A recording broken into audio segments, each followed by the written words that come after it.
Enggak dateng kayuangan kok. Aku ngerti dhewe.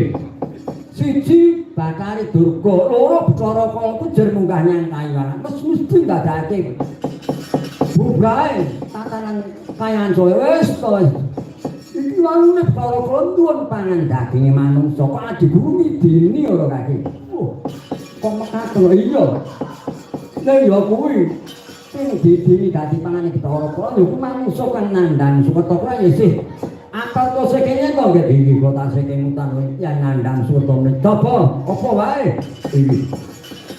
Warung panting lek kebono kedini.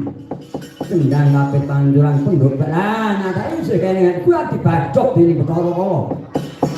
Mula dina iki baturaku njaluk izin karo adikku, aku bakal nuwun nganakake dadi dalang ngruwatan tak ruwat sakabehane ngatur padha kang nandhang Sukerta bakal tak ruwat tak ilangi mau sekali karep ben aja nganti dadi pangane Bathara Kala. Oh lah mekaten. Mekaten iya. Mula dina iki nggih kowe aja mingkuh. Pekewo lan dina iki anakku sing tak sang supaya dadi dalang ngruwatan ora ana yo mung jeneng kita nggih Bathara wis wae.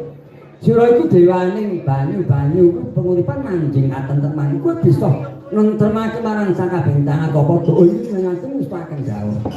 Nanging maturke yo dados dalang kuwatan itu dasaratipun kathah lho. Sarate apa ro kaki?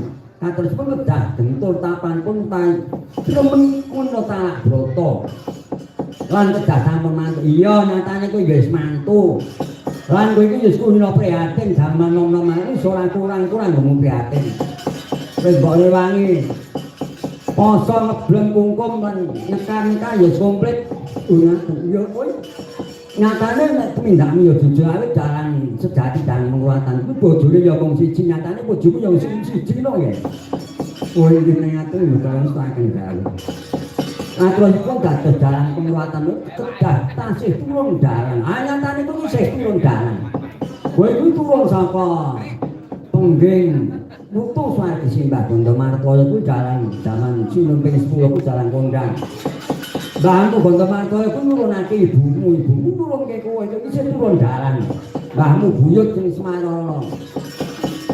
Sanggan banak Mbah Bandoyoso ke Mbah Jodise ku yo dalang kondang. Kowe iki iso turun dalang. Oh iki nek aku mboten staken dalang. Maine dalang penguatan kedah komplit. Sanatipun kedah kadah gamelan wayang.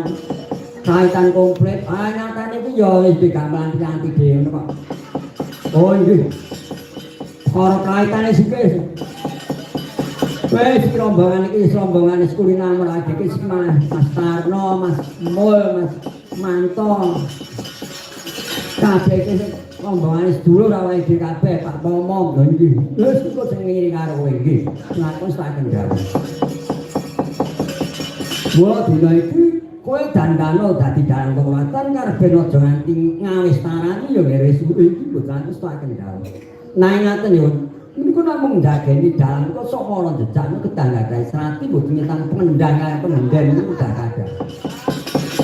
Ya sing ngendangi wis pasana karo Mas Ngali kuwi wis.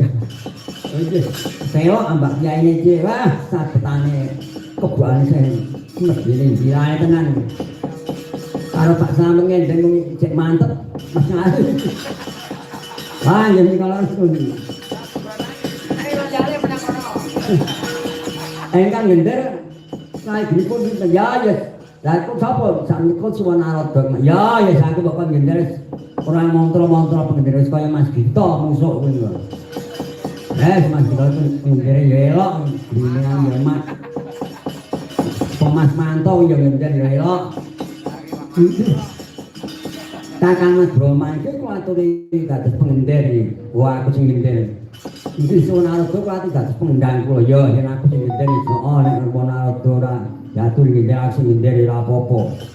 Wis sampeyan Kakang Mas Broma ngatur iki no jaman rumiyin kok pengender kedah wanita. Mila dan kuwi ngagem cara busana wanita. Wah, lah aku ora nggo gelungan iki piye. Boten apa nyambung Mbak Yanti nomor sinten? Ya sing tak dandan cara wadon itu semua. Ya kita nganggo meter secair dandan iki. Wah, kok aku didapuk napa-apa iki. Aku tak ngegong. Boten ngegong. Wes gongkong wis mungkul Mas Tarno iki. Ora sakjane nggih. Bathara Bayu kita ndak dadekake dadi juru pambigawe lagu kuwi dandano dadi bocah. Wong tangane nggih dituno bapak-bapak tuno mengko iki kepethuk karo Bathara Piloron ajaran Bathara ya yen ngono stake. Saya dandang dina iki nggih putus sak dalan monggo ndak kantos disono.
Wong yen sabar narimo dengan kartomu suke kadang pamong mitra dinatek ning saswama yen utul iku kang panggone antuk bondo